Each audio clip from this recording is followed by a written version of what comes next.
যারা শহর থেকে গ্রামে আসে আর কি, কারণ শহরের কালচার আলাদা, গ্রামের কালচার কিন্তু আলাদা। যারা শহরে থাকে তারা পার্সোনালি ব্যক্তিগতভাবে তাদের খোঁজখবর নিয়ে নিতে পারে না। তো গ্রামের মানুষ যদি ভালো থাকতে চায় তাহলে মানুষ খোঁজ নিয়ে গেলে কোচাকুচি করে, কারণ তাদের ভালো অন্যরা দেখতে পারে না।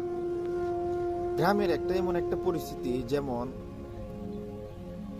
কেউ যদি ভালো থাকে এবং ভালো পরিবেশ থাকতে চায়, কিছু চুলকানি মানুষ আছে তারা ভালো থাকতে দেয় না, কারণ তারা জীবন ভরা চুলকাইবে। আর শহরের যেমন একটা কালচার, তারা বাসা বাড়িতে থাকে এবং বাসায় ব্যক্তিগতভাবে তারা বের হয় না। আসলে নিজের কবর নিজে রাখতে পারে না, তাই অন্যের কবর শহরে কিভাবে রাখবে? তাই অনেকে শহরে থাকে, আমি মনে করি সবচেয়ে ভালো থাকে। আর যারা শহর থেকে গ্রামে আসে, আসলে তারা ভালো থাকতে পারবে না, তাদেরকে সমাজ ভালো থাকতে দিবে না, কারণ তারা ওই সমাজের বাইরে থাকবে।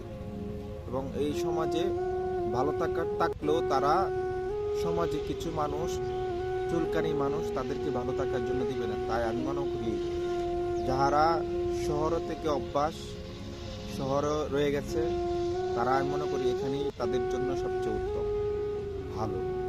আর যারা গ্রামে আসবে তারা আসলে শান্তি বসবাস করতে পারবে না। এই জন্যই আমরা অন্যের সমালোচনা খুঁজবো না, অন্যের দোষ খুঁজবো না, নিজের দোষ আগে খুঁজবো, আমি কি করেছি আর কি করতেছি। তাই আমি মনে করি নিজের দোষ খুঁজতে গেলে আপনি ভালো থাকবেন নিশ্চিত। অন্যের দোষ খোঁজাখুঁজি এগুলো ছেড়ে দিন। কে কি করলো, কোথায় কি করলো, আমি মনে করি সবচেয়ে ভালো হবে। আর ভিডিওটি যারা দেখছেন আমার চ্যানেলের, অবশ্যই আমার চ্যানেলটা সাবস্ক্রাইব করে অবশ্যই পাশে থাকবেন এবং সকলে আমাকে সাপোর্ট করবেন। আর আমরা একে অপরকে অবশ্যই সাপোর্ট করব। ভিডিওটি ভালো লাগলে অবশ্যই কমেন্ট করবেন। আল্লাহ হাফেজ।